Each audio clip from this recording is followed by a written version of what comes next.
Welcome to Malathi life style channel. இந்த செடியை நான் ஆல்ரெடியே காமிச்சிருப்பேன், பூ பறிக்க போகிறோம் அப்படின்னு சொல்லிட்டு. ஆனால் இப்போ தான் அந்த செடி ரொம்ப அழகாக இருக்குது. நேற்று எங்கள் ஊரில் ஒரே மழை. அந்த மழை பெஞ்சதுக்கும் அந்த சன்லைட் அந்த செடியில் விழுறதுக்கும் அந்த பூ பூத்து இருக்கிறதுக்கும் பார்க்கவே அடடே ஆச்சரியக்குறி அப்படி தான் இருக்குது. ரொம்பவே அழகாக இருக்குது. இந்த செடி எனக்கு ரொம்ப பிடிக்கும். ஏன் பிடிக்கும் அப்படின்னா, இது ஒரு நாள் கூட பூக்காமல் இருந்ததே இல்லை. எவ்ரிடே பூத்துக்கிட்டே தான் இருக்கும். அதனாலேயே ரொம்ப பிடிக்கும். இப்போ இந்த மல்லிகைப்பூ செடி பார்த்துட்டிங்க. இப்போ எங்கள் வீட்டோட ஒரு சைடில் இருக்க என்னென்ன ட்ரீலாம் இருக்குது அப்படிங்கிறத பார்ப்போம் வாங்க. இந்த செடிக்கு அப்படியே ஆப்போசிட்டில் பார்த்தோம் அப்படின்னா, ஃபஸ்ட்டு வேப்ப மரம்.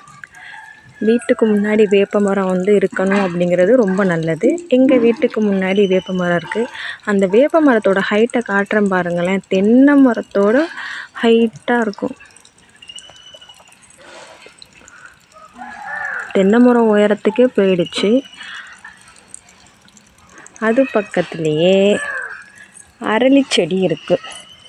அரளி பூ ஒழுங்காக பூக்கிறதில்ல, ஏன்னா வச்சு ரொம்ப வருஷம் ஆயிட்டு. அடுத்து என்ன பார்க்க போகிறோம்னா, இந்த செடி. இந்த பூ ரொம்ப அழகாக இருக்கும். அதை விட அதோட கலர் பவர்ஃபுல்லாக இருக்கும். இந்த செடியோட நேம் என்ன அப்படின்னா அந்தி மந்தாரை. அந்தினா என்ன? மாலை, சாயங்காலம். இப்போ இது சாயந்தரம்தான் பூக்கும். சாயந்தரம் பூத்து நைட்டே வாடிடும். ஆனால் கலர் சூப்பராக இருக்கும்.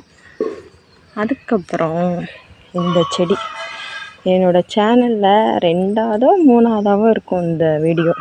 மதிய டயத்தில் மட்டும்தான் பூக்கும் அப்படிங்கிற செடி. அப்புறம் கொய்யா மரம். கொய்யாக்காய் காய்ச்சி முடிச்சிட்டு இப்போ வெறும் மரம் மட்டும்தான் இருக்குது. நாங்கள் பறித்து சாப்பிட்றதோட அணில் தான் நிறையா சாப்பிடும். அணில், கிளி. அப்புறம் வாழை மரம். இப்போ வாழைக்காய் காய்ச்சிருக்கு. இந்த வாழைப்பூ நாளைக்கு நாங்கள் பறித்து சாப்பிட்ருவோம். ஏன்னா வாழைப்பூ உடம்புக்கு ரொம்ப நல்லது இல்லை. அப்படியே போனோம்னா முருங்கை மரம். முருங்கைக்கீரை வாரத்துக்கு 2 வாட்டி சாப்பிடணும்னு சொல்லியிருக்காங்க. ஆனால் வாரத்துக்கு எப்படி ஒரு டைம் நான் சாப்பிட ட்ரை பண்ணுவேன். அப்படியே வீட்டுக்கு இந்த சைடு பார்த்தோன்னா இங்கே கொஞ்சம் வாழை மரம். இந்த வாழைத்தில் உள்ள பூவை நாங்கள் பறித்து சாப்பிட்டோம். இங்கே கொஞ்சம் நிறையா வாழை மரமே இருக்கும். கொஞ்சம் அப்படியே பார்த்தோம் அப்படின்னா மாமரம் இருக்குது. அங்கிட்டு இங்கே ஒரு வாழைப்பூ இருக்குது. அங்கிட்டு ஒழுங்காக தெரியாதனால இங்கிட்டு காட்டுறேன். இந்த மாமரம் எங்கள் அண்ணன் வச்ச மரம். 2 வருஷத்தில் இந்த மாங்காய் காய்ச்சிரும் அப்படின்னு சொல்லிட்டு வச்சாங்க. ஆனால் இது வச்சு மேக்ஸிமம் 5 வருஷம் ஆகிட்டு. ஆனால் இன்னுமே இந்த மாமரம் ஒரு பூ கூட விடலை.